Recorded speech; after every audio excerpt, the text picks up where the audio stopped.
Bonsoir tout le monde. Essayons de partager, on partage rapidement parce que ce soir, c'est chaud bouillant. On ressort un peu les dossiers de Jean-Pierre Amougou Belinga parce que j'ai comme l'impression que les Camerounais oublient souvent à qui ils ont affaire. Un monsieur qui se pavane partout dans les pays, il se vante de visiter des chefs d'État et consorts, alors que ce n'est qu'un petit malfrat, un petit bandit, un petit détourneur de fonds publics et par-dessus tout, un violeur patenté. Sectaire hors norme.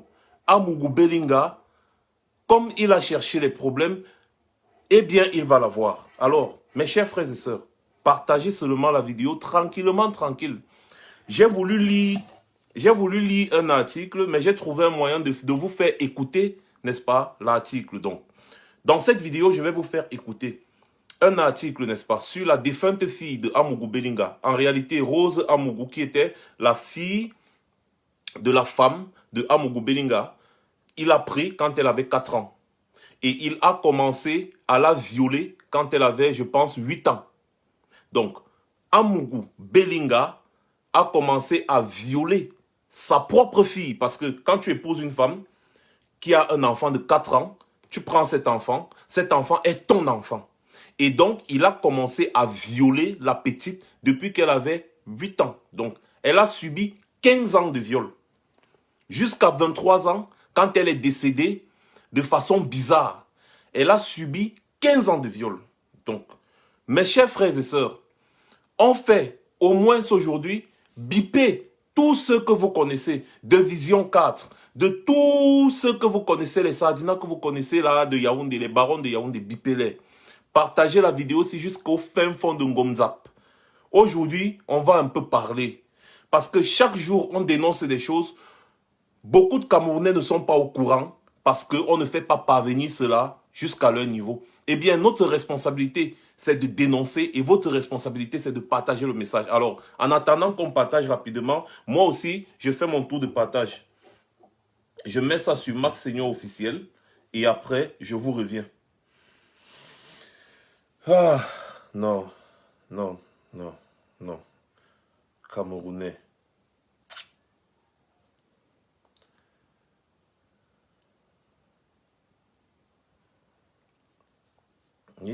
Amougou Belinga. Amougou, tu veux jouer à ça? On va jouer. Comparer les êtres humains à des animaux. On va jouer. Ah ben dis donc, on va jouer, hein. Attendez, je mets. Pam. Voilà. Donc, dès qu'on atteint 1000 personnes, je lance l'article. Le premier article. Dès qu'on atteint 1000 personnes connectées là, pam, je lance le premier article. Vap, vap, vap. Le premier article d'abord sur la fille de Amougou Belinga qui était décédée dans des conditions étranges. Et donc Amougou Belinga a enterré le corps juste 5 jours après son décès. Contre vents et marées, contre tous les avis de la famille, lui seul, il savait ce qu'il cachait. La fille de Amougou Belinga, Rose Amougou Belinga, paix à son âme, avait accusé, c'est-à-dire, elle faisait des sorties sur Facebook où elle disait à quel point elle se sentait mal. À un moment donné, quand elle sentait sa mort venir, elle avait révélé à des proches que le monsieur, n'est-ce pas, venait coucher avec elle juste le moment où elle voyait, c'est-à-dire, à un moment donné, il a commencé à coucher avec elle rien que quand elle voyait ses règles. Donc, quand elle a commencé à voir ses premières règles, c'est à ce moment-là que le monsieur a intensifié les viols. Et quand il intensifiait les viols, il faisait le cunilingus, n'est-ce pas, à la fille d'autrui pendant qu'elle était en pleine période de saignement. C'est pour quelle raison? Je ne sais pas. Toujours est-il que nous tous, nous avons suivi cette histoire. Depuis, je crois, 2014-2015, tout le monde était sidéré. Mais curieusement, aujourd'hui, c'est-à-dire, il est vu comme un homme, c'est-à-dire très important au Cameroun. Voilà le genre de personnes, n'est-ce pas, dont on fait la promotion au Cameroun. Voilà le genre de personnes dont on fait la promotion au Cameroun. Continuons de partager la vidéo. Moi, je pense que c'est bon, j'ai fini, voilà. Maintenant, je suis sur l'article. Alors, occultisme. Pourquoi Amougou Belinga a-t-il tué sa fille? Jusqu'aujourd'hui, on se pose toujours des questions. Mais cette fille, les derniers jours de sa vie, paraissait très traumatisée. Parce que les camarades de la fille en question, chez qui la fille s'était confiée, avaient raconté beaucoup d'histoires que la fille venait leur raconter. Beaucoup d'histoires, beaucoup de personnes ne croyaient pas. Vous savez, au Cameroun, quand on a l'argent, on se permet, on peut tout se permettre.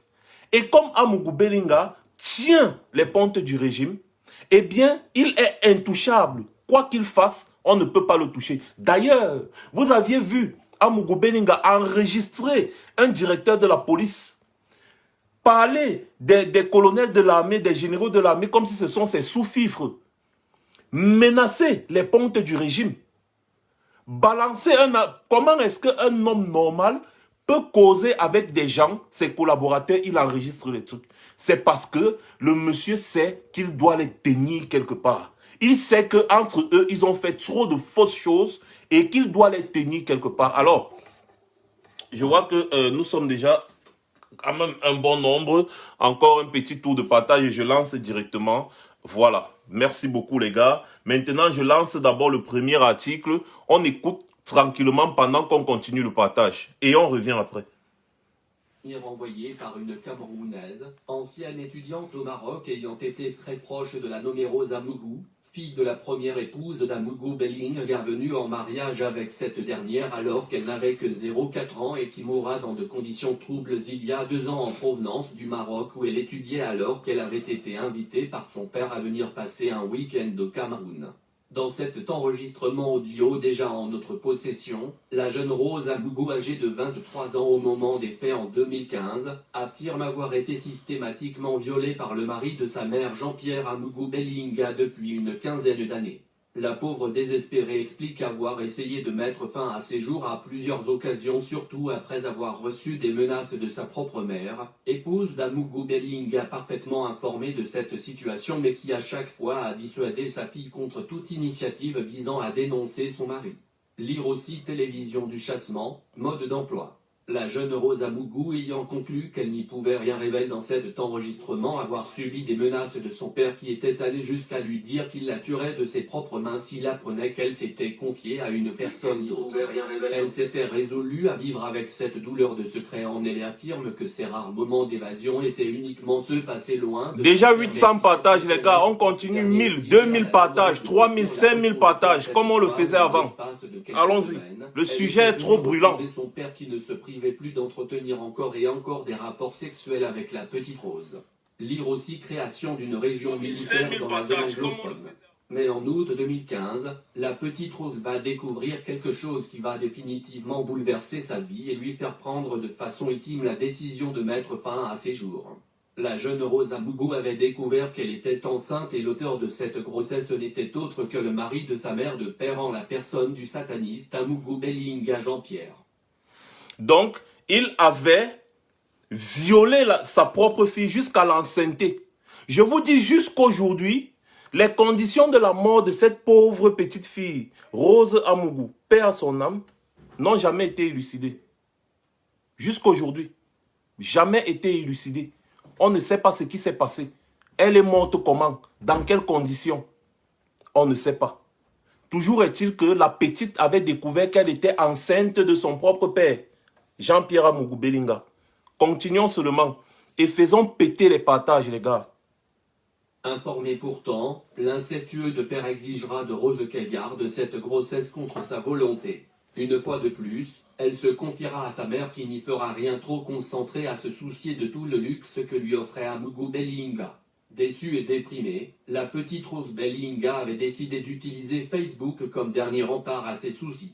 Elle ne passait plus une seule journée sans publier un post toujours empreint de mystère et toujours orienté vers le satanisme, le pouvoir de l'argent qui enivre l'amour des richesses de ce monde, de ce mari qui entretient des rapports sexuels avec les nièces de son épouse ou même avec des enfants de cette épouse qu'il a élevés. Tels sont les nombreux extraits qu'on peut lire sur les publications de la jeune Rose Belinga quelques jours avant sa mort. Lire aussi mettre fin aux tueries au Cameroun anglophone. Un jour d'ailleurs, elle fera une publication affirmant qu'elle avait... Les gars, je ne vois pas grimper les cœurs. Je ne comprends pas ce qui se passe. La vidéo est attaquée. La vidéo s'est complètement mise en pause ici, là, si bien que ça ne fonctionnait plus chez moi. J'espère que vous n'avez pas trop de problèmes. Je savais que la vidéo devait être attaquée. Ça, c'est automatique. Je ne serais pas surpris qu'après ça, ma page ici soit encore restreinte. Mais j'ai décidé de sacrifier cette page ici-là pour faire jaillir la vérité. Et vous allez comprendre dans quelle république vous êtes. Vous allez comprendre quels sont les hommes qu'on prend pour modèle au Cameroun. Vous allez comprendre comment fonctionne ce pays-là. Et vous allez comprendre que ce ne sont que des sanguinaires qui sont à la tête de cet État. Continuons le partage. Nous sommes déjà à plus de 1000 partages. C'est super. Continuons d'exploser. Facebook nous combat. Mais vous êtes plus fort que Facebook. Continuez de pomper les cœurs, partagez. Le monde entier doit savoir ce qui se passe. Ils aient vu beaucoup de choses et qu'elle était simplement prête pour la mort. Rose Bellinga savait qu'elle était condamnée à mourir. Elle avait choisi de mourir.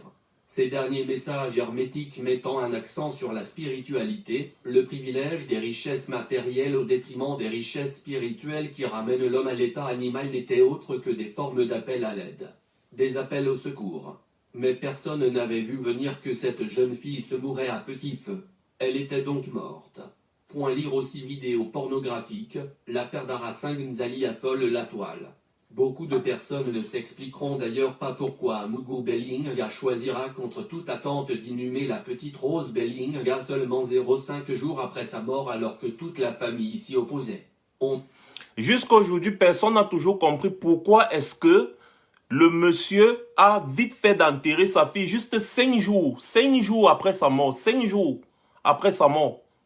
Pour un type aussi important dans une république, il perd sa fille et il enterre rapidement. Or, la famille est en train de dire non, donne-nous le temps d'organiser le deuil. Le gars dit jamais de la vie, il est parti enterrer l'enfant très rapidement. Il s'en fout de tout le monde. Pourquoi? Posons-nous les questions. Continuons d'écouter. On aura tout compris. Jean-Pierre Amougou Bellinga, très avide de pouvoir et toujours en quête effrénée de richesse par tous les moyens et à tout prix a simplement sacrifié sa fille sur l'autel sanguinaire d'un prétendu pouvoir qui va bientôt se retourner contre lui. Le sang de la jeune Rose Amougou pleure et crie jour et nuit sur sa tête. Lire quelques extraits de la page de notre jeune compatriote Rose Amougou. Qu'elle repose en paix. Nota bene, ici en illustration quelques captures d'écran des derniers messages d'alerte de la jeune Rose Bellinga sur son mur Facebook annonçant sa mort prochaine. /avis aux petits journaleux et compagnie qui vont certainement s'atteler à faire supprimer le compte de cette jeune fille afin d'empêcher aux internautes de vérifier nos affirmations par eux-mêmes. Nous avons déjà fait des captures d'écran. Ça ne servira donc à rien. Bonne lecture. Rose Amougou. Auguste 24, 2015. Là, maintenant, ce sont les messages, n'est-ce pas, qu'on avait regroupés, des messages que la petite avait passés sur son mur Facebook, quelque temps avant sa mort. Donc, écoutez, ça c'est la partie la plus importante. Écoutez attentivement ce que la petite fille écrivait sur son compte Facebook. Je voulais bien vous lire l'article, mais l'article était long. C'est pour ça que j'ai mis l'audio, pour que vous essayiez d'écouter encore mieux. Et maintenant, à ce niveau-ci, soyez un peu plus concentrés parce que là, ce sont les messages que la petite, n'est-ce pas, avait laissés sur son compte Facebook. Je pense que c'est mieux que moi-même, je lise ces messages-là. Si je lis ces messages-là, ce sera encore mieux et ce sera un peu plus expéditif. Alors, Rose Amougou, voilà les messages qu'elle avait laissés. Le 24 août 2015, elle dit ceci. Quand l'argent, au lieu de rester dans la poche, monte plutôt au cerveau, c'est très dommage car certains idiots se disent pouvoir remplacer les êtres humains avec les milliards qu'ils ont en poche. Alors que c'est absolument impossible. Où passeront les honneurs et les acclamations si tout le monde te fuit à ce moment-là? Qui te donnera encore de la valeur? C'est bien trop malheureux de penser que l'argent achète tout. Même la conscience et le paradis. Là, comme ça, elle était en train de s'adresser et à sa mère et aux proches qui étaient déjà au courant de la situation et qui lui demandaient de fermer sa bouche. Et à Amougou Bellinga lui-même. Ce sont les messages que la feu Rose Amougou avait publiés sur son compte Facebook quelque temps avant de mourir. Je continue. Toujours le 24 août 2015. Moi, ces choses futiles ne me disent rien et ne me diront jamais rien. On est tous en pèlerinage sur terre. Personne ne va y rester. Si, au moins, on y restait. Mais malheureusement, voilà où Dieu nous montre qu'il est le début et la fin. Donc, vous qui vous agitez dehors là, que vous avez trop d'argent, que vous êtes trop quelque chose, que les asticots, les termites ne vous bouffent pas, que votre argent vous permette de corrompre Dieu et de déjouer la mort. Vanité des vanités, tout n'est que vanité. Parce que, en réalité, Amougou Belinga voulait, n'est-ce pas, la couvrir d'argent pour qu'elle ne parle pas. Après l'avoir menacée de mort, parce que oui, il avait menacé de mort, que si elle parle, il va la tuer de ses propres mains. Vous voyez un peu. Et après, il a vu que les menaces ne prenaient pas. Il a commencé à lui promettre tout l'argent du ciel et de la terre. La propre mère de la fille, qui était au courant de la situation, à cause de l'argent, n'est-ce pas, et du cercle exotérique dans lequel elle se trouve avec son mari, elle a demandé à sa fille de fermer sa bouche. Et donc, voilà que sa fille dit que l'argent ne peut pas tout acheter parce que sa fille était intègre. Donc, pour rappel, la fille était au Maroc, elle était étudiante. Amougou Belinga lui a demandé de rentrer pour fêter, je crois que c'était les fêtes, pour fêter en famille. Et arrivée, elle a trouvé la mort. Donc, nous allons continuer maintenant. Message le 24 août 2015, le 24 juillet 2015. Je désactiverai progressivement mes comptes Facebook, WhatsApp et autres d'ici là. Je désactiverai progressivement mes comptes Facebook, WhatsApp et autres d'ici là. Pourquoi faire? On ne sait pas. Elle était déjà en train d'annoncer quelque chose qu'elle voyait venir. Parce que les proches de la petite, en réalité, qui ne la voyaient plus trop, avaient dit que la petite se plaignait vraiment. Et quand elle envoyait des photos, elle avait complètement perdu, elle avait fané, elle avait maigri et tout ça. On continue. Nous étions le 24 juillet 2015. Bon, maintenant on va au 23 juillet 2015. Autant pour moi. C'est un peu en désordre. Hein. Continuez seulement le partage. On n'a pas encore touché l'affaire de la Campost. Là où Amougou Belinga et Atangandi ont détourné des milliards à la Campost. Dernièrement, Amougou Belinga avait annoncé qu'il avait commencé à rembourser l'argent qu'il avait détourné. Donc au Cameroun, on te laisse, tu détournes les milliards, virgule, tu tournes avec, tu t'enrichis, tu tournes avec, tu t'enrichis. Après, comme tu es l'ami du ministre de la Justice à vie, eh bien, il te permet de rembourser l'argent petit à petit, petit à petit. Je vous avais dit ici que Paul Biya n'arrête pas les voleurs. Paul Biya arrête ceux avec qui il a un problème. Sinon, à Tangandi, Laurent Esso, tous ces gens seraient en prison. Mais non, Paul Biya arrête les gens avec qui il a un problème. Il n'arrête pas les gens parce que les gens ont volé. Sinon, Amougou Belinga devait être en prison parce que le problème de la Campost s'était retrouvé au TCS. Mais on a balayé ça, on a mis au tiroir qu'un Zang, sous ordre de Laurent Esso. Pourquoi? Parce que Laurent Esso est leur protégé. On continue maintenant. Rose Amougou. Le 23 juillet 2015. Les larmes interviennent là où le discours connaît sa limite. Elles paraissent donc plus éloquentes. Voilà les messages de la petite. C'est pas moi qui dis. Le 23 juillet 2015. Je vais mourir. Celui qui m'aime m'amène manger ça. Donc sûrement elle avait posté une nourriture qu'elle voulait manger avant de mourir. Le 18 juillet 2015.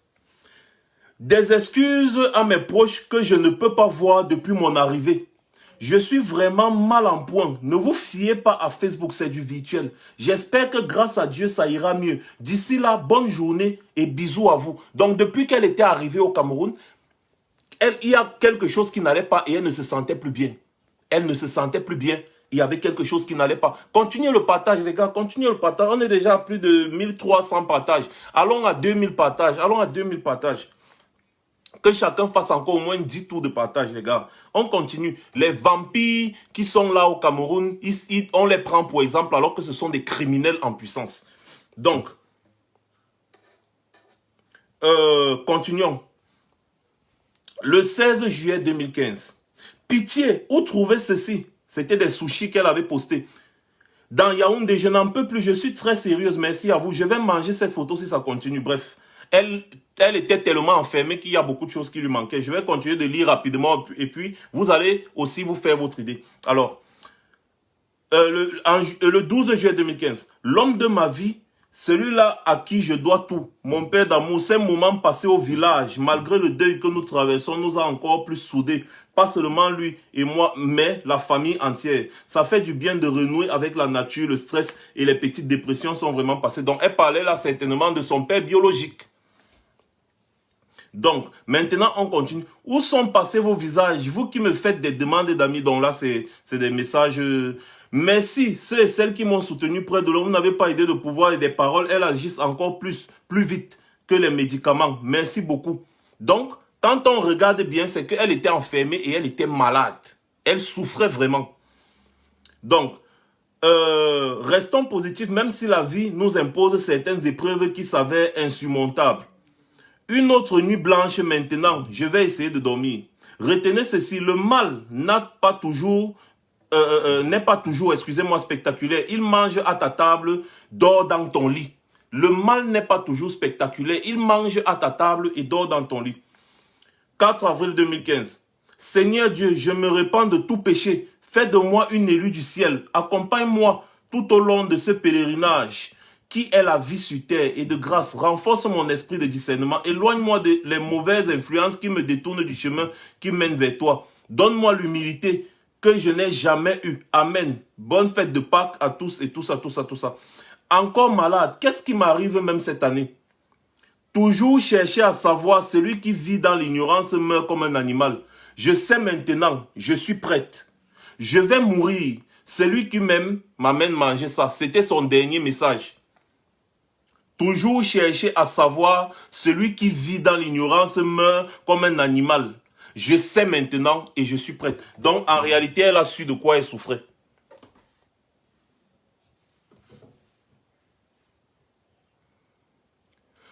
Cette affaire avait fait les choux gras de la presse. Jusqu'aujourd'hui, ils avaient couvert cette affaire. Jusqu'aujourd'hui, ils avaient complètement couvert cette affaire. Comment se fait-il que, dans une république, excusez-moi, je transpire un peu.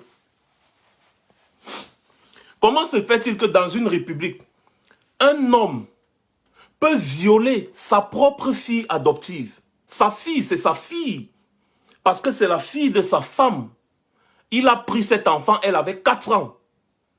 Et il a commencé à la violer, elle avait moins de 10 ans, elle avait 8 ans si on veut calculer parce qu'elle est morte à 25 ans et 15 ans de viol. Donc il a commencé à la violer depuis, quand elle avait 10 ans, autant pour moi, 10 ans, excusez-moi. Elle avait 10 ans. Donc il a commencé à la violer peut-être parce qu'il y a des filles qui voient des règles à 10 ans. Donc peut-être c'est à ce moment qu'il a commencé à la violer. Et curieusement, il viole l'enfant d'autrui, il viole sa propre fille, elle tombe enceinte, il lui demande de garder la grossesse. What the hell? Il demande à sa propre fille de garder la grossesse. Et comment il violait? Il ne faisait pas des simples viols.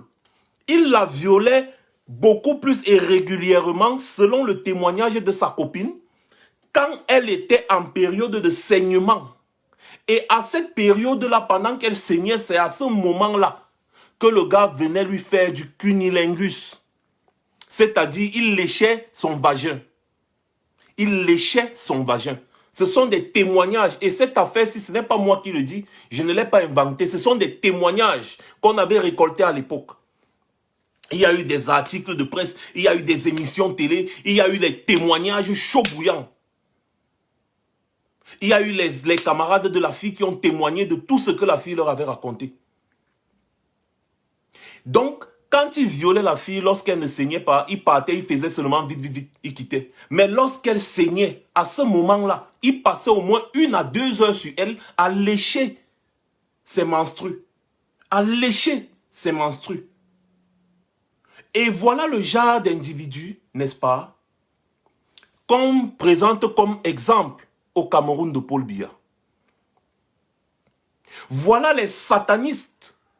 Parce que ce sont des gens qui vont signer des pactes pour obtenir un certain pouvoir dont on ne connaît même pas. Ce sont les gens qui vont signer des pactes pour faire des choses immondes. Parce qu'il faut être un diable pour faire ce genre de choses. Je vous dis, l'affaire là avait chauffé. Dans la famille, la propre famille du père, le père biologique de la fille, la famille de la mère de la fille, partout, ça avait chauffé à Mugubelinga, ça avait chauffé à Yaoundé à cette époque. Ça avait chauffé. Mais, un temps, deux mouvements, l'affaire a glissé comme ça là, au champ, voum, plus personne n'en parlait. Qu'est-ce qui s'est passé?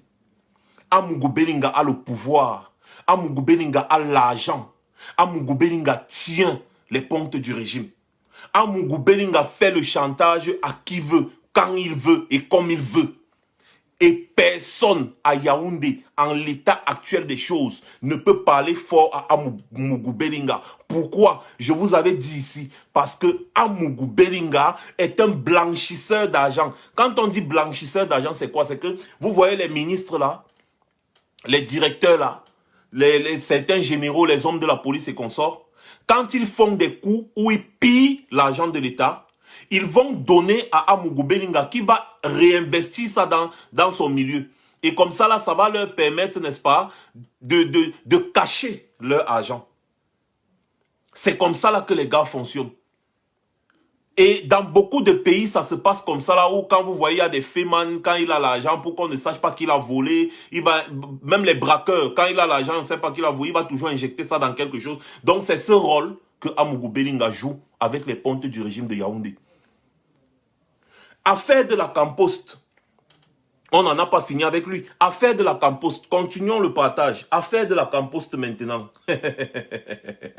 Écoutez bien les chiffres, hein. C'est les milliards. Donc, Amougou Belinga et Atangandi, n'est-ce pas, avaient organisé une arnaque à la Camposte. Et grâce à cette arnaque, ils ont fait transférer de l'argent dans des comptes virtuels qu'ils avaient créés. Et ils sont partis encaisser cet argent. On vous parle là des centaines de millions et des milliards. Amougou Belinga et Atangandi Paul.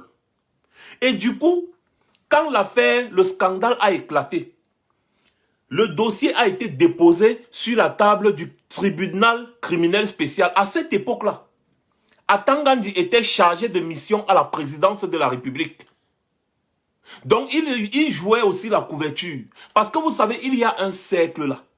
Un cercle, on appelle ça le cercle de Ngongo et Chantal Biya. Tous ceux qui se soumettent à ce cercle-là ne risquent rien dans la République bananière du Cameroun.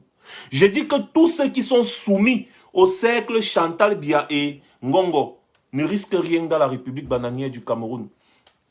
Des mauvaises langues, des sources bien introduites m'ont dit des choses qui se passeraient entre Ferdinand Ngongo et Chantal Biya. Mais comme moi je n'ai pas de preuves, je préfère ne pas affirmer. Mais c'est comme si les deux là, bref, ce n'est pas de ça qu'il s'agit. Les gens peuvent faire des choses qu'ils font, ça les engage. Ils font ce qu'ils veulent avec leur corps. Voilà. Donc, maintenant, parlons de l'affaire de la Camposte. Comme j'étais en train de vous dire, s'il vous plaît, bloquez-moi les marabouts de Facebook là. Ils sont là, l'Afrique est sous-développée. Ils viennent dire qu'ils savent fabriquer l'argent, des bandes de toto comme ça là. L'Afrique est sous-développée. Ils ne peuvent pas développer le pays avec leur magie, un boutman. Voilà. Donc, le cercle Chantal Biya Ngongo, tous ceux qui sont en dessous, les Laurent Esso, les Famundongo, les Atangandi, les Amougou Belinga, les Manaouda Malachi, c'est-à-dire toutes ces personnes que vous voyez dans le gouvernement aujourd'hui, les Louis-Paul Motazé, quand vous voyez Ngongo, Mebengo par exemple, que vous voyez, lui n'était pas dans ce cercle-là. Hein. C'est pour ça qu'on l'a mis dans le rouleau compresseur, on l'a écrasé. Donc, à la Camposte, Atangandi qui travaillait à la présidence de la République, mais ils ont organisé une arnaque du siècle à la Camposte, avec Jean-Pierre Amougou Belinga en tête, les braqueurs internationaux. Écoutons cet article de 4 minutes. Je préfère vous mettre cet article que vous écoutez. Écoutez bien, et écoutez bien les chiffres énoncés. Dans un audit confidentiel interne de Camposte, société à capitaux publics, datée du 20 novembre 2007, intitule Synthèse audit gestion et écriture comptable des centres des chèques postaux de Yaoundé et de les enquêteurs de la Campost conduits par l'inspecteur Zourbe Baklodi avaient épluché pendant près de 4 mois, dans les 2 centres de chèques postaux de Yaoundé, et de des virements irréguliers et des paiements dans les comptes sans provision nécessaire ou à partir des virements fictifs sur la période 2006-2007. Au centre des chèques postaux de Yaoundé, la mission a comptabilisé 243 paiements irréguliers dans 79 comptes courants pour un 243 paiements irréguliers dans 179 comptes courants, c'est-à-dire des comptes bizarres. Des comptes bizarres. Donc les gens qui parlaient d'Emmanuel Le ou c'est Lebou, c'est qui là aujourd'hui ne savent pas que Amougou Bellinga était le patron de ça. À l'époque avec Atangandi. Les gars, bombardez les cœurs parce que le direct là s'est arrêté ici chez moi. Regardez, vous voyez, ça ne fonctionne pas, c'est bloqué. Donc certainement chez certaines personnes c'est aussi bloqué. Le direct est attaqué, ils ne peuvent pas nous laisser faire des révélations. C'est impossible. Donc essayez de bombarder les cœurs, contrer le blocage. Regardez vous-même, voilà ça devant vous. Même s'ouvrir, ça ne veut pas, vous voyez. Voilà, c'est maintenant que ça fait. Et si vous regardez bien, vous allez voir que le direct est bloqué. Il n'y a même pas le nombre de personnes qui est en direct actuellement. Vous voyez un peu. Je suis juste en train de vous montrer. Vous voyez, c'est juste là en direct. Ça veut dire que le direct est bien attaqué.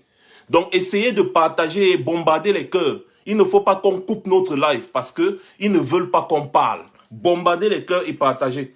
Voilà, vous voyez que vous avez commencé à envoyer les cœurs et c'est revenu. Voilà maintenant le nombre de personnes connectées là. Ça revient petit à petit. Bombardez les cœurs et continuez de partager les gars. Ils vont nous combattre. Vous savez que ma page est restreinte. Donc, sinon on devait être encore plus nombreux que ça. Mais c'est pas grave. Continuez, bagarrons contre ça. Maintenant, je mets l'article et on continue. Je remets un peu quelques secondes avant. Provision nécessaire ou à partir des virements fictifs sur la période 2006-2007. Au centre des chèques postaux de Yaoundé, la mission a comptabilisé 243 paiements irréguliers dans 79 comptes courants pour un montant total d'1,150,772,410 francs. 1,7 milliard et poussière. Continuons d'abord. En CFA, 1,150772410 FCFA.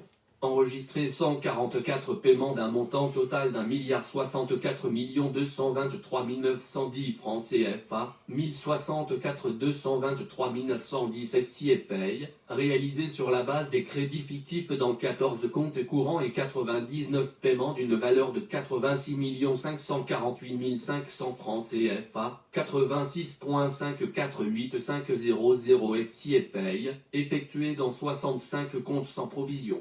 Lire aussi le concubinage avec un marin aurait causé la mort d'Irène Billa. Sur l'ensemble de ces préjudices, la mission avait relevé que l'actuel ministre chargé de mission à la présidence de la République, Paul Atangandi, propriétaire du compte N-031562000458 au nom des aides des jeunes hommes d'affaires, a obtenu de façon irrégulière la rondelette somme de 319 millions de FCFA, 319 millions de FCFA.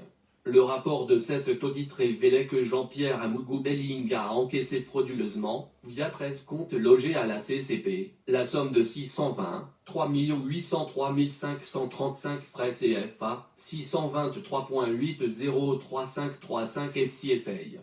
Le magazine Africa Express, CPTIM degré 026914000455, dont M. Amougou Bellinga est le promoteur, a participé à cette déconfiture de la Campost en encaissant frauduleusement, le 31 décembre 2006, 3 crédits fictifs d'un total de 49 millions de FCFA.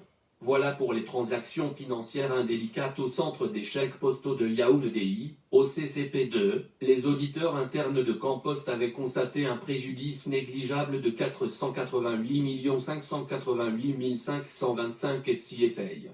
Avec cependant, à la manœuvre, les mêmes acteurs. Lire aussi occultisme, pourquoi Amougou Bellinga a-t-il tué sa fille?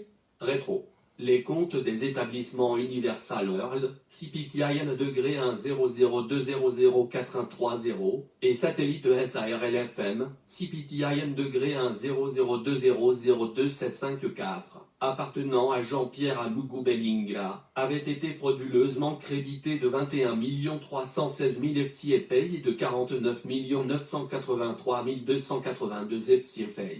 celui du ministre Paul Atanga NG.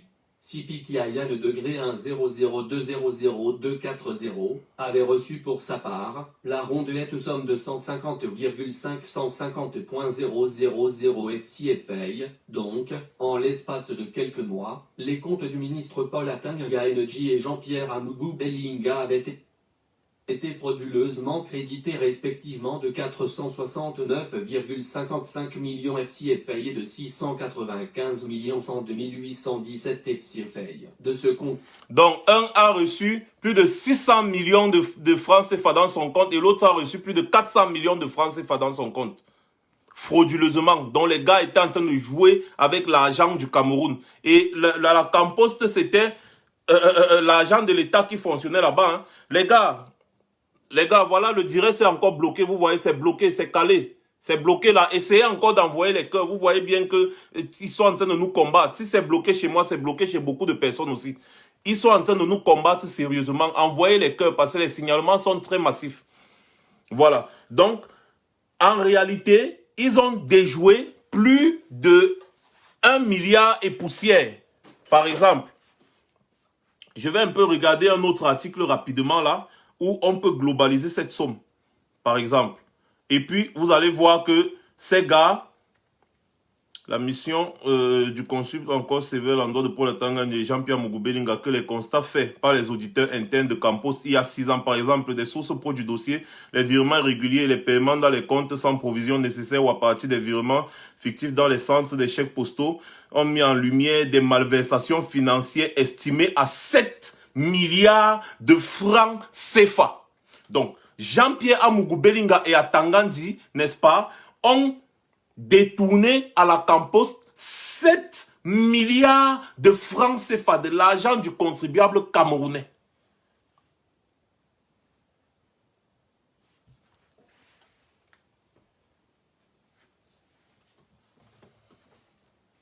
Vous tous, vous savez que la Campost était tombée.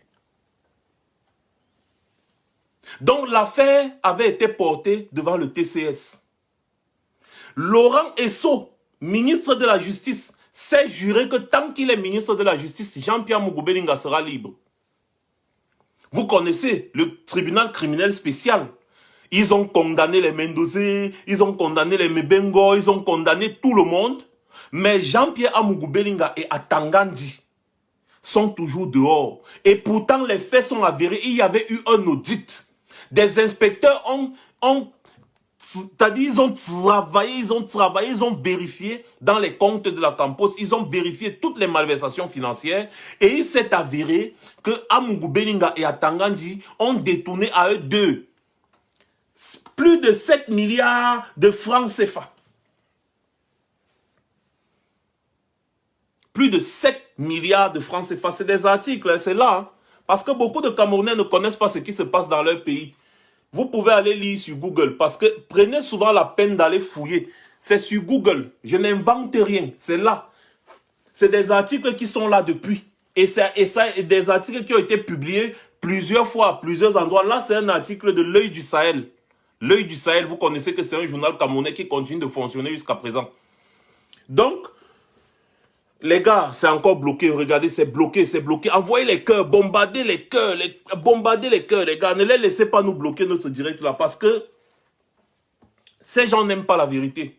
Mais nous allons leur dire la vérité. Moi, attendez, je balance un peu ça maintenant. Je sors de mes gonds. Avant que les gars ne coupent complètement le direct là, il faut que je les chauffe un peu. C'est toujours bloqué, hein. C'est toujours bloqué. Alors, on va aller très rapidement. Je ne vais pas passer par 4 chemins. Les gars, dites-moi un peu, sérieusement, comment ça se fait que des personnes comme ça soient toujours des modèles dans ce pays-là? Et Atangandi, quand je vous dis qu'Atangandi était un ancien braqueur, c'est vrai. Atangandi a fait 3 fois la prison de Newbel pour fabrication de fausses monnaies, pour braquage et grand banditisme. À Paul Atangandi, qui est ministre de l'administration territoriale aujourd'hui là. Ministre de l'administration territoriale aujourd'hui. Il a fait 3 fois la prison de Newbel. 3 fois la prison de Newbel. Donc, quand vous confiez votre pays à des bandits de grands chemins comme ça, vous vous attendez à quoi? Quand vous confiez les règnes du pays à des bandits comme Atangandi, comme Amougou Belinga, vous vous attendez à quoi? Donc, il y a eu une affaire de meurtre où Amougou Belinga avait été auditionné. Vous voyez le jeune, c'est Fombo, c'est qui là qui avait été tué récemment, où il y a une copine d'Amougou Belinga qui était impliquée. Amougou Belinga avait été auditionné. L'affaire là, on a mis ça au tiroir toujours parce que Laurent Esso a dit que tant qu'il est là, rien n'arrivera à Amougou Belinga. Et Amougou Belinga, lui, il traite directement avec Chantal Biya. La femme d'Amougou Belinga, c'est une amie à Chantal Biya, si je ne me trompe pas. Il fait régulièrement des cadeaux à Chantal Biya. C'est-à-dire, c'est un cercle fermé. Elle tape la poitrine là-bas, la présence avec Ngongo, Ferdinand Ngongo, parce que ce sont les soutiens et les supports de Ferdinand Ngongo. Donc, ils disent que tant que nous sommes là, rien ne t'arrivera. Mais en échange, que ce soit les presses, que ce soit la télé que tu as et tous les organes de presse que tu as, tu dois faire le tam-tam du régime en place.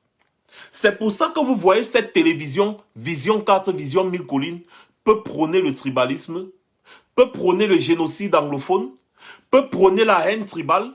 On se rappelle, Ernest Obama avait dit qu'il devait acheter les villages des gens et raser complètement. Vous ne savez pas ce que ça signifie. Une chaîne de télé qui n'a aucun respect pour le code éthique et déontologique journalistique, mais qui n'est jamais inquiété par le CNC ou alors le SNJC. D'ailleurs, le CNC a voulu, n'est-ce pas, les rappeler à l'ordre et le président ou c'est le directeur du CNC en a subi les conséquences. Jean-Pierre Amougou Belinga, le milliardaire voleur, est intouchable à Yaoundé. Voilà pourquoi une chaîne de télévision peut s'appliquer à faire le reportage qui suit sans être inquiété. Vous-même, je n'ai pas mis ce reportage sur ma page depuis ce matin parce que j'avais tellement mal. J'avais tellement mal. Non pas parce que c'est mon grand frère J. Rémy Ngono qui est visé dans l'affaire, mais parce que je regarde au-delà de J. Rémy Ngono, je regarde l'être humain, je regarde le noir africain. Je me suis posé la question ce matin, à 6 h du matin, je me suis posé la question, et si c'était une chaîne de télévision européenne, occidentale, qui faisait ce genre de reportage, on allait être où aujourd'hui? C'est qu'on allait voir tout genre de manifestations dehors. On allait voir tout genre d'indignation. On allait voir des associations de défense des Noirs, des machins, trucs. Oh, les Blancs sont montés, les Blancs sont descendus, les Blancs sont montés, les Blancs sont descendus. Ayons aussi parfois honte. Je vous mets ce reportage d'une télévision qui continue de mettre. Ensuite, on va continuer. C'est pathétique. C'est honteux. Ça fait mal. Donnez-moi 2 secondes. Je vous mets rapidement le reportage.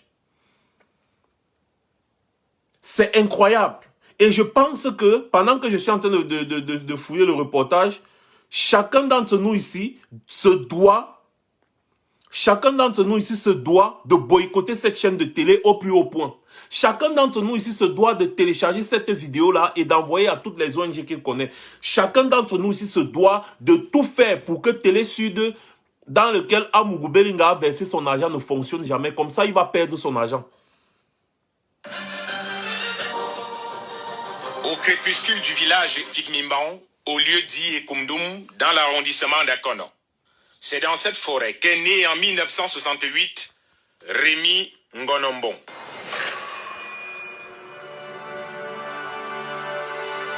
Les chants d'oiseaux à la mélodie toujours triste traduisent l'aspect lugubre de cet taudis, patrimoine familial coincé et écroué par le poids de la vieillesse, vétusté des cailloux sur terre qui ne veulent plus soutenir ces maisons aux positions acrobatiques.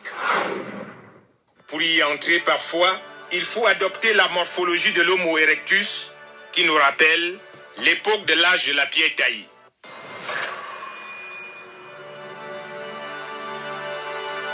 C'est donc ici que l'élite du bavardage de Facebook, Rémy Ngonombong, qui avait promis rebâtir ces cases appartenant à sa famille, qui attendent toujours. J'aimerais l'investissement. Par là, moins qu'il agisse plus. Là, il a laissé toutes les maisons-ci. Vraiment, nous sommes perdants. nous sommes perdants. Tout jeune, le pigiste arc-en-ciel, comme il s'est fait appeler dans son village, ne jouait jamais aux jeux virils comme Ali Baba Bandit Police. D'après les témoignages de ses propres cousins, il préférait les jeux du Ndorchi ou encore le pouce-pion, des distractions d'enfance féministes très courues à une certaine époque. On ne le gère même pas. Déjà, je ne vois rien. Il a fait le bavardage et le chantage ici. Il y a quand même une maison, maman. Une maison construite. À Yaoundé. Zéro baboule ici. Sa mère, voyant son attitude très féministe, comprit qu'il y avait danger. Elle décida d'écrire régulièrement les messes pour que son petit Ngonombong ne devienne pas gay. Merci. Tu as quoi ici là? Rien. Je peux dire que peut-être depuis de son enfance, il était un peu insolent. Un peu insolent. Oui. C'est tout. Il est comme une femme. C'est tout, oui, comme une femme. Sa tante que voici se souvient elle aussi qu'il avait été plusieurs fois puni pour détournement de lait de la peau, immédiat clair, et au fil du temps, tout le village constatait que son visage s'éclaircissait, mais ses lèvres jouaient les rebelles. L'arbre a tombé dans la maison. C'est cassé là-bas. Il reste seulement une chambre ici. Toute la maison que vous voyez, la maison de leur père. C'est... Rébellion aussi, lorsqu'il décida de contredire publiquement un grand-père patriarche du village, qu'il se fâcha à plusieurs reprises et finit par le maudire, il était âgé seulement de 13 ans. Rémi Ngonombong, devenu journaliste parce que la nature a horreur du vide, son seul patrimoine dans son village, cette vieille chaussure restait posée ici, qu'il amenait régulièrement au champ. Lui qui avait promis qu'il reviendra ici en 2017, nous sommes en 2021, les années passent, la famille l'attend, ses vieilles chaussures l'attendent, Rémi Ngonombong n'est toujours pas revenu.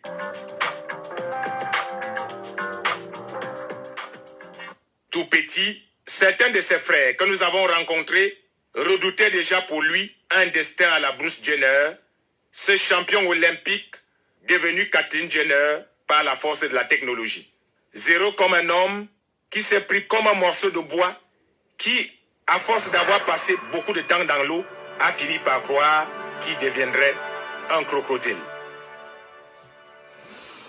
Bon, le reportage ici a choqué plus d'un, moi y compris. Maintenant, quand j'ai revu ce reportage, et vous savez, j'ai un œil très observateur. Ah, bonsoir, bonsoir encore à tout le monde. Bonsoir à tous ceux qui se connectent. Bonsoir, bonsoir encore une fois de plus. Bonsoir Sandy de Boston. Bonsoir, bonsoir, bonsoir. Je viens de voir ton bonsoir particulier là. Bonsoir, bonsoir, bonsoir encore. Bon, les gars, vous savez, lorsque vous regardez ce reportage, qu'est-ce que vous observez? Je vais essayer de voir si vous êtes observateur et ensemble, on va essayer de décrypter. Regardez d'abord de ce reportage. Les années. Oh non, les gens croient parfois qu'ils sont intelligents. Parce que la nature a horreur du vide, son seul patrimoine dans son village. Ses chaussures. Cette vieille chaussure. Voilà, cette vieille chaussure. Les gars, commençons par le commencement et par la fin. Regardez bien cette image qu'ils ont dit, cette vieille chaussure. Donc, en fait, ils ont fait un photocollage. Regardez attentivement, c'est un photocollage. Ils ont pris une image qu'ils sont allés mettre quelque part, à côté d'un tombeau, dans un village. Ils ont fait une photo Photoshop. Ils ont photoshopé une image. Vous regardez, quand vous regardez attentivement et profondément, ce n'est pas une paire de chaussures qui est déposée, c'est juste un Photoshop. Alors, lorsque j'ai vu ça, j'ai dit, mais comment est-ce que les gens s'y peuvent faire un Photoshop? Alors qu'ils sont censés avoir fait un reportage dans le village de Jipon Remingono. Directement, ma tête a tiqué. J'ai remis la vidéo au début. Et vous savez ce que j'ai constaté? Ils ont fait un grossier montage. Quand vous écoutez les témoignages des personnes là qui interviennent dans cette vidéo, ça n'a strictement rien à voir avec le reportage. Ça n'a rien à voir avec le reportage. Donc, on croirait que ils sont partis juste prendre une interview quelque part où on parle d'autre chose. Ils ont fait du découpage. Et puis, ils sont venus coller. Ils ont monté leur reportage. Allons-y d'abord par, n'est-ce pas, allons d'abord dans la base pour ne pas trop s'éparpiller. Même si c'était le village de J. Rémy Ngono, même si c'était ses oncles et ses tantes, c'est J. Rémy Ngono qui va venir développer son village. Est-ce qu'il a cette obligation? Non. C'est l'État qui a l'obligation de développer. C'est J. Rémy Ngono qui va venir construire la route que nous avons vue au début là. Ou alors qui va venir construire la forêt que nous avons vue là. Parce qu'ils disent qu'il vient d'une forêt quelque part. Comme un animal de brousse. Il traite un être humain en mondovision d'animal de brousse. Et la chaîne de télé continue d'émettre. Donc, maintenant, partant de ce principe-là, ce n'est pas J. Rémy Ngono qui doit développer sa localité. Il n'est pas maire, il n'est pas député, il n'est pas sénateur pour dire qu'il a des micro-projets. Il n'est pas ministre et il n'est non plus président de la République. Il ne gère pas le budget du Cameroun. Alors, en quoi est-ce que le sous-développement là l'engage? Ça ne l'engage en rien. Vous l'avez chassé du Cameroun, il s'est établi en France avec sa femme, avec ses enfants, il a une nouvelle vie. Si vous êtes incapable de vous battre dans votre village pour obtenir le développement des personnes que vous partez mettre le bulletin dans l'une chaque fois, ne venez pas vous plaindre. Donc, en voulant dénigrer J. Rémy Ngono, ils ont montré à la face du monde le sous-développement créat, n'est-ce pas, que les Camerounais vivent au quotidien. La misère quotidienne. Et pour ça, pour faire un mini-reportage, ils vont aller filmer des personnes qui sont saoules, complètement saoules. Mais je vais mener mes enquêtes. Je vais lancer cette vidéo sur Google Recherche. Je vais trouver le reportage original et je vais savoir quelles sont les vidéos que ces gens ont coupées. Je vais savoir comment est-ce qu'ils ont découpé ces vidéos. Je vais savoir si c'est une vidéo originale ou alors c'est eux. Ils sont partis prendre un reportage quelque part et ils ont découpé. Comme ils ne le savent pas, nous sommes en Europe. La technologie évolue. Donc, il suffit que je prenne ça, je mets dans un moteur de recherche et on va me sortir l'original de ces vidéos coupées. Donc, il suffit que je prenne seulement une photo là. Je prends une capture d'écran, n'est-ce pas, des gens du village là. Je mets sur Google. Ça va me montrer la vidéo originale de ce reportage.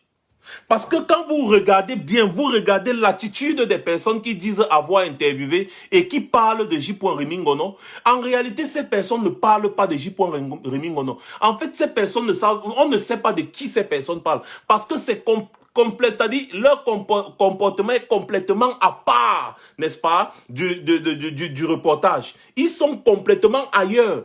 On dit... il avait dit qu'il devait construire la maison s'il n'a pas conçu. Il là, c'est qui? À quel moment dans la vidéo, si les gens qui ont intervenu ont prononcé le nom de J. Rémy Ngono? À aucun moment, ils ne l'ont fait.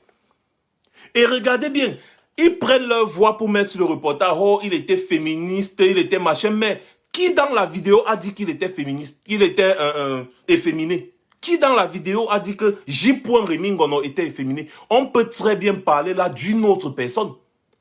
Donc les gars ont fait tout un montage pour dénigrer la personne de J. Rémy Ngono. Dans quel but? Eh bien c'est parce que les dossiers noirs du samedi soir sont en train de faire mal au régime de Yaoundé.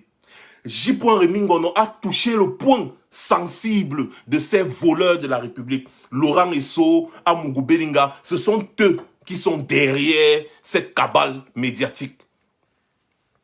Des personnes qui font de la diffamation en mondovision. Et après, Calix Béala va venir nous dire ici que Paul Chouta est en prison parce qu'il a fait la diffamation. Il n'y a plus diffamatoire comme ces propos. Ces mêmes gens, l'anecdote, l'indépendant, tous ces journaux fallacieux qui ont présenté J. Rémy Ngono comme un homosexuel qu'on a tellement bousillé que finalement on a opéré, n'est-ce pas? Mais on a opéré J. Rémy Ngono, mais tous les jours, il est là en vidéo, en direct. Le jour où on disait qu'il était à l'hôpital, le gars était à une émission à RFI. Ce n'est pas de la diffamation là que c'est quoi? Paul Chouta est en prison à cause de la diffamation, non? Eh bien, qu'est-ce que ces gens font encore dehors? Qu'est-ce que ces gens font dehors? Parce que le jour où ils ont dit que J. Rémy Ngono est à l'hôpital, on l'a opéré, de l'anus, des trucs comme ça là. J. Rémy Ngono était lui à RFI à une émission. Hein. L'émission là-bas sur YouTube. Il était à RFI à une émission. Si vous partez sur sa page, vous allez voir, il était à RFI. Et le jeudi, le lendemain qui suivait, il était en train de faire un direct pour annoncer les dossiers noirs du samedi soir. Alors, comment quelqu'un qu'on vient d'opérer du rectum, en même temps se retrouve à RFI le même jour, à la même heure, c'est-à-dire l'heure à laquelle il est censé sortir du bloc opératoire se retrouve à RFI.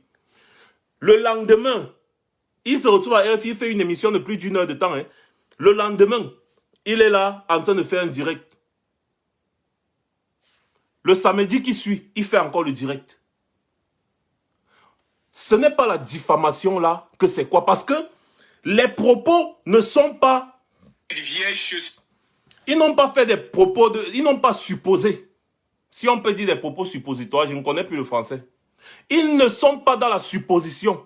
Ils sont dans l'affirmation. Ils affirment que J. Remingono est ci, J. Remingono est ça.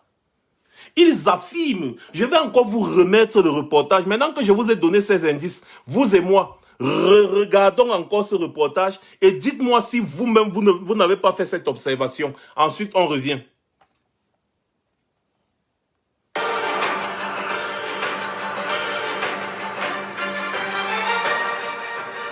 Au crépuscule du village Fikmimban, au lieu dit Ekumdum, dans l'arrondissement d'Akono. C'est dans cette forêt qu'est né en 1968 Rémi Ngonombong.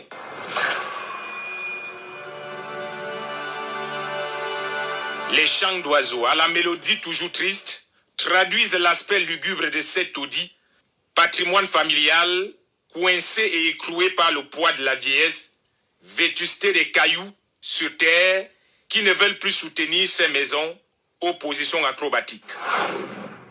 Pour y entrer parfois, il faut adopter la morphologie de l'Homo erectus, qui nous rappelle l'époque de l'âge de la pierre taillée.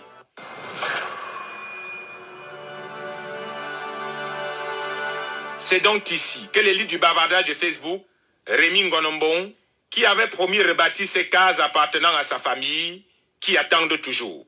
J'aimerais l'investissement. Par là, moins qu'il agisse plus. Là, il a laissé toutes les maisons-ci. Vraiment, nous sommes perdants. Nous sommes perdants. Tout jeune, le pigiste arc-en-ciel, comme il se fait appeler. Regardez bien. Il a laissé toutes les maisons-ci. Nous sommes perdants. L'autre dit... Je veux les investissements, qu'ils parlent moins et qu'ils agissent plus. Lorsque vous écoutez ça, vous vous dites, mais peut-être la personne est en train de se plaindre peut-être d'avoir voté un maire ou un député qui les avait promis de développer leur environnement et qui ne l'a pas fait. Parce que vous parlez là de quelqu'un qui vous a fait une promesse de développement. J'y prends remis on a un maire. Nous, on ne veut plus le bavardage, on veut les actions. C'est écrit ou que c'est obligé que J. Remingono vienne intervenir dans votre village pour vous mettre à l'aise. Vous regardez bien, quand les personnes veulent parler, à un moment donné, on coupe. On coupe, on coupe, on découpe, on découpe, on découpe la vidéo, on découpe la vidéo. Les gars ont découpé un reportage pour présenter, n'est-ce pas, ce qui les arrange. Continuons. Dans son village, ne jouait jamais aux jeux virils comme Ali Baba Bandit Police. D'après les témoignages de ses propres cousins, il préférait les jeux du Ndorchi ou encore le pouce-pion, des distractions d'enfance féministes très courues à une certaine époque. On ne le gère même pas. Déjà, je ne vois rien. Il a fait le bavardage et le chantage ici. Il y a quand même une maison, maman. Une maison conçue. À Yaoundé. Zéro baboule ici. Sa mère voyait. Vous voyez, on ne le gère même pas. Le bavardage là, mais on ne voit rien. Le bavardage là, mais on ne voit rien. C'est une promesse électorale qui s'est mal passée. Ça, c'est ce que moi je vois dans cette vidéo. C'est-à-dire, ça ressemble à une promesse électorale qui s'est mal passée. Donc, regardez à quel niveau les gens peuvent... C'est-à-dire, une chaîne de télévision peut tomber.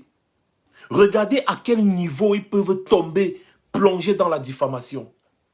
Et imaginez le nombre de personnes, parce que vous regardez sur les réseaux sociaux, et ils sont sur satellite, hein, dans les télévisions, il y a des gens qui regardent Vision 4 à la télévision, donc imaginez. Les gars suivent, ils disent, hey, Rémi Ngono, hey, Rémi Ngono. Ça, c'est du sabotage et de la diffamation à haute échelle. Parce qu'il n'y a rien là qui est vrai. Cette vidéo, c'est un fake, c'est un montage. Ils ont monté ça de toutes pièces. Et après, voilà l'image qu'ils donnent de J. Remingono.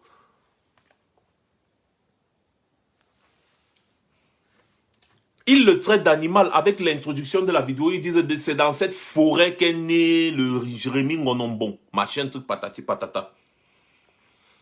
Rappelez-vous ici, là, H&M avait filmé un jeune garçon noir avec un pull vert et un singe dessus écrit « Le singe le plus cool de la planète ». Ça avait créé vraiment un émoi mondial, si c'est comme ça qu'on dit en français simple. Arrivé à ce niveau où on compare un être humain à un animal, imaginez que c'était une chaîne de télévision occidentale qui faisait ce genre de reportage. On devait être où aujourd'hui? N'est-ce pas, on devait être dans les manifestations? On devait être où? N'est-ce pas, on devait être dans les manifestations terribles. Oh, on a attaqué le noir, oh, on a attaqué le noir, oh, on a attaqué le noir. Voilà maintenant le noir qui attaque le noir, qui diffame le noir, qui dénigre le noir. Les propos dégradants, c'est condamnable par la justice pénale. Des propos dégradants, c'est condamnable par la justice pénale. Donc, ce qui est encore plus dangereux dans tout ça, c'est le mensonge du reportage qu'il y a derrière. Ils s'en vont faire des vidéos, je ne sais de quoi, ou bien ils sont partis prendre un reportage quelque part, découper, venir publier et dire « Ah, Rémi, on a monté, ah, Rémi, on a descendu ». Et lorsqu'on observe la vidéo, on se rend compte que ce n'est fait que des fakes. Les personnes qui interviennent dans la vidéo ne font même pas allusion à Rémi Ngono. Sinon, personne d'entre eux n'a prononcé le nom de Rémi Ngono. Personne d'entre eux, ça ne vous surprend pas que mon oncle parle de moi, il ne prononce pas mon nom. On dit seulement il, mi pour qui? Il, pour qui? Troisième personne du singulier. Il, qui? Promesse, parce que quand tu trop de bavardage, nous on veut les investissements. On veut les investissements, on veut les actions. Celui-là parle trop pour rien. Vous sentez qu'ils sont en train de parler d'un élu? Ils parlent d'un élu. Donc vous voyez à quel niveau ces gens sont descendus. Eh bien, s'ils sont descendus jusqu'à ce niveau, c'est parce qu'il y a quelque chose que J. Rémi Ngono a dit et qui était vrai. En tout cas, tout ce qu'il dit est toujours vrai en ce qui concerne ces bandits. Continuons d'écouter le reportage maintenant. Écoutez et regardez ce reportage d'un autre œil avec les indices que je viens de vous donner et vous allez voir autre chose derrière. Dans son attitude très féministe, comprit qu'il y avait danger. Elle décida d'écrire régulièrement les messes pour que son petit Ngonombon ne devienne pas gay. La merci, tu as quoi ici là? Rien. Je peux dire que peut-être depuis de son enfance, il était un peu insolent. Un peu insolent. Oui. C'est tout. Il est comme une femme. C'est tout, comme une femme. Sa tante que voici se souvient elle aussi qu'il avait été plusieurs fois puni pour détournement de lait de la peau, immédiat clair, et au fil du temps, tout le village constatait que son visage s'éclaircissait, mais ses lèvres jouaient les rebelles. L'arbre a tombé dans la maison. C'est J. Rémi Ngono a plus de la quarantaine aujourd'hui. On parle là de son enfance. Donc, on est en train de parler probablement des affaires de 1990 en descendant. Immédiat clair est sorti à quel moment? Est-ce que le décapage de la peau était vraiment aussi régulier dans les années 80? Parce que là, on est en train de parler sûrement de quelque chose des années 80. L'enfance de J. Rémi Ngono, c'est quand? Puisqu'aujourd'hui, il a plus de 40 ans. Son enfance s'est passée en dessous des années 90, c'est-à-dire des années 80. Alors, immédiat clair dont il parle là, dans un village comme celui-là, ça sortait d'où? À cette époque-là. Dites-moi, ça sortait d'où? Il y a quelqu'un là qui dit que J. est né en 1968. J. approche la soixantaine, vous voyez? Donc, à cette époque-là, immédiat clair sortait d'où? C'est de la diffamation montée de toutes pièces pour dégrader l'image d'une personnalité publique. Et ça, on ne peut pas laisser. On ne peut pas laisser ça passer. Les gars, nous sommes une meute. Une meute, c'est censé être solidaire. Ils ne peuvent pas s'attaquer à l'un d'entre nous jusqu'à ce niveau. À l'un d'entre nous, jusqu'à ce niveau, ils ne peuvent pas. Ça se passe comment? Qu'est-ce qu'on fait? Il faut qu'on frappe fort. Non seulement une pétition doit être lancée pour demander à Canal+ de supprimer de leur bouquet Vision 4. C'est Canal Sat qui fonctionne au Cameroun là-bas. Supprimer de leur bouquet Vision 4. Ensuite, nous devons tout faire pour que Télé Sud, dans lequel Jean-Pierre Mougoubelinga a investi, n'émette jamais. Ne fonctionne jamais. Et que Jean-Pierre Mougoubelinga soit persona non grata ici à Paris, en Europe même. En Europe. Parce qu'il est régulier ici. Et ça va changer. Et pour ça, nous avons besoin de toutes les associations de défense des Noirs africains que vous connaissez. Parce que des propos aussi dégradants sur une personne, une personnalité comme J. Remingono, ou alors même une personne comme toi qui me suis là, qui me regarde, c'est trop. C'est exagéré. On ne peut pas comparer un être humain bien portant à un animal dans le but de le salir, le diffamer, colporter des mensonges. Ça se fait dans le Cameroun de Paul Biya. Tout ça se passe dans le Cameroun de Paul Biya. Dans le Cameroun de Paul Biya, les Noirs peuvent traiter des Noirs d'animaux sans problème. Mais si un Blanc traite un Noir d'animal, il y aura un problème international. Je pense qu'on peut mettre jusqu'à la fin et puis pour une dernière fois. C'est là-bas. Il reste seulement une chambre ici. Toute la maison que vous voyez, la maison de leur père. C'est... Rébellion aussi, lorsqu'il décida de contredire publiquement un grand-père patriarche du village, qu'il se fâcha à plusieurs reprises et finit par le maudire, il était âgé seulement de 13 ans. Rémi Ngonombong, devenu journaliste parce que la nature a horreur du vide, son seul patrimoine dans son village, cette vieille chaussure restait posée ici, qu'il amenait régulièrement au champ. Lui qui avait promis qu'il reviendra ici en 2017, nous sommes en 2021, les années passent, la famille l'attend, ses vieilles chaussures l'attendent, Rémi Ngonombong n'est toujours pas revenu. Il avait promis qu'il reviendra en 2017. Je puis vous rappeler qu'il est parti du Cameroun en tant qu'exilé politique après avoir subi la prison, après avoir subi des sévices, des tortures, tant bien physiques que morales, des menaces de mort. Il a fui le Cameroun pour aller se réfugier en France. Alors, après avoir fui le Cameroun comme il a fui là, comment est-ce qu'il va faire une promesse de revenir en 2017 étant réfugié dans un autre pays, ayant un travail, une stabilité et en combattant, parce que Rémi Ngono combat farouchement le régime de Yaoundé. Et vous savez ce qui arrive aux personnes qui combattent le régime de Yaoundé. Donc, à quel moment est-ce que Rémi Ngono pouvait dire que en 2017, je serai au Cameroun?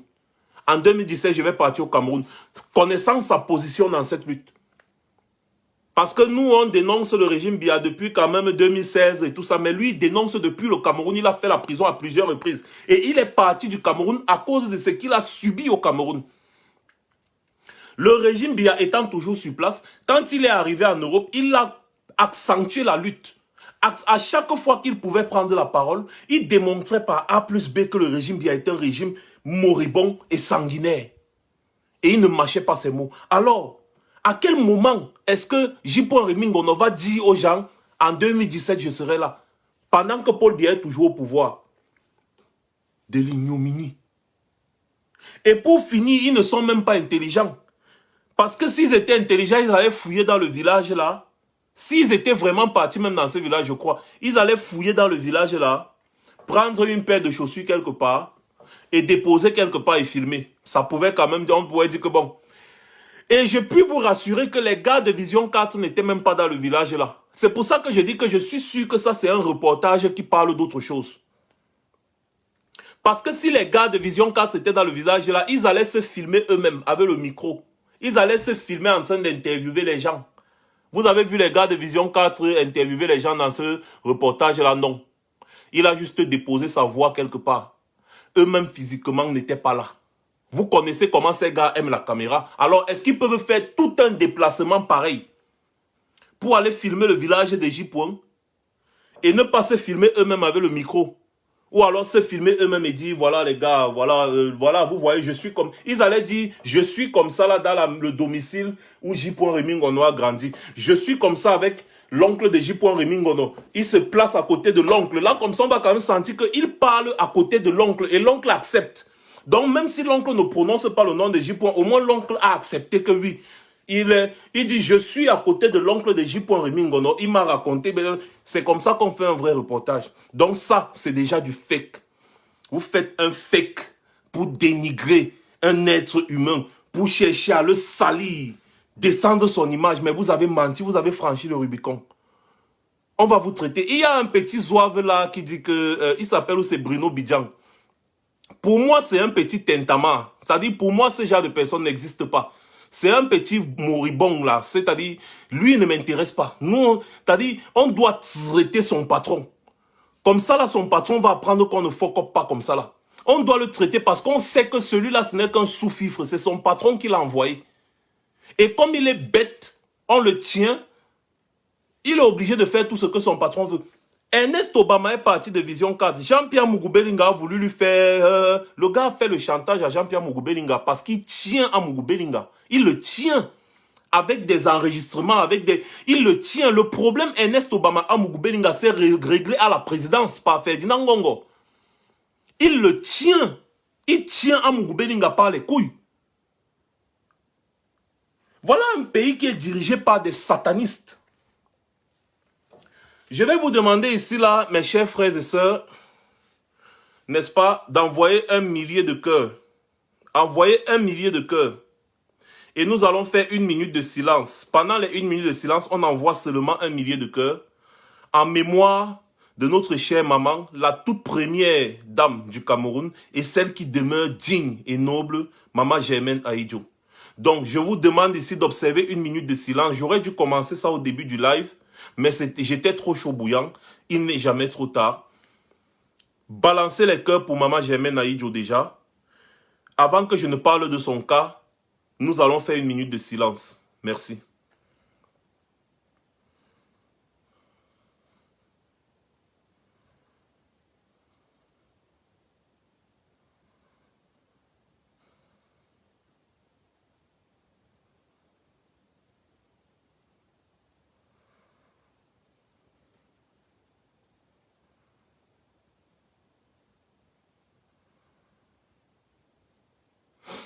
Voilà. Que son âme repose en paix, maman Germaine Ahidjo. Que son âme repose en paix.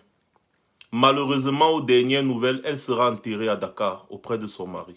Malheureusement, aux dernières nouvelles. Le régime Biya est tellement méchant. Ce régime est tellement sanguinaire. Maman Germaine Ahidjo est décédée. Paul Biya est décédé depuis, on a annoncé son décès avant celui d'Idriss Déby. Paul Biya n'a pas daigné présenter les condoléances. On est parti chauffer sur Twitter, chauffer. C'est maintenant, là, à l'heure où je vous parle, que Paul Biya est parti écrire une lettre de condoléances. C'est-à-dire, quand il dit Paul Biya, c'est qu'il a demandé qu'on le fasse. Le cabinet civil ou le secrétariat de la présidence de la République a fait une lettre de condoléances. Et voilà Germaine Ahidjo qui sera enterré à Dakar. Le corps d'Ahidjo n'est jamais revenu. Jusqu'aujourd'hui. Hein? Vous voyez à quel niveau nous sommes dirigés par des sanguinaires. Quand on vous dit que ce régime doit tomber par tous les moyens. Je vous prends maintenant l'exemple de ce qui se passe au Tchad. Idriss Déby est tombé, non? Idriss Déby, quand on l'interviewait, il disait qu'il était le seul à pouvoir diriger le Tchad. Maintenant qu'il est mort, le Tchad est mort aussi avec lui. Il est mort tout seul et il va pourrir dans la terre comme tout être humain. Cette façon de toujours dire « je suis le seul à pouvoir diriger, je suis le seul à pouvoir diriger », c'est ça qui amène les rébellions. C'est ça qui amène les rébellions armées dans des pays. Tout ce qu'on demande aux présidents africains,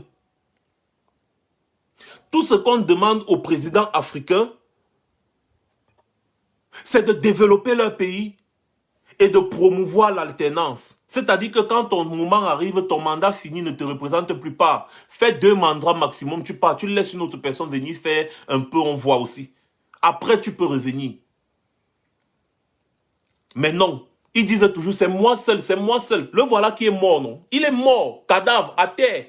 Est-ce que le Tchad est mort avec lui? Non, le Tchad va continuer de survivre. Curieusement, son fils a directement pris le pouvoir. Il a dissous l'Assemblée nationale, il a dissous les institutions. Et il a nommé ces gens. Directement, il a nommé. La première personne à présenter les condoléances et à reconnaître n'est-ce pas, le fils d'Idriss Déby comme étant à la tête du Tchad, c'est Paul Biya. Pourquoi? Parce que Paul Biya est en train de préparer la même forme de succession au Cameroun.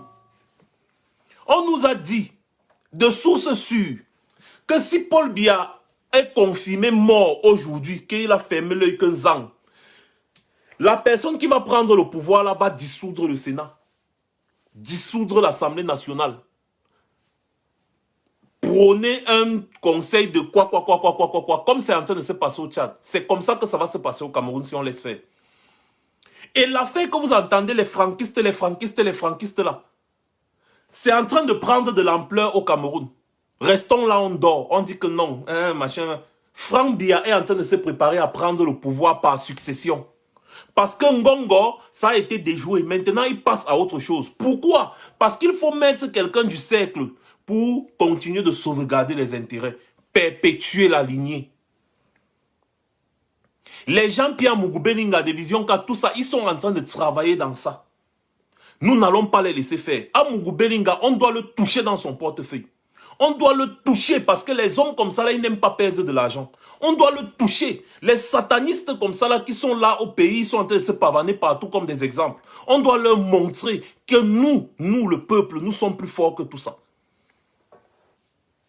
Les gars, ne laissons pas ce qui est en train de se passer dans ce pays-là arriver. Ce qui est en train de se préparer là, ne laissons pas ça arriver. Que tout le monde ici adresse un message de soutien à notre grand frère J. Rémy Ngono parce qu'il fait un travail extraordinaire depuis des années. Ce régime ne dort pas parce qu'ils savent que aujourd'hui nous avons la liberté d'expression, chose que ceux qui sont au Cameroun n'ont pas. Nous pouvons parler des choses, des dossiers que ceux du Cameroun ne peuvent pas aborder.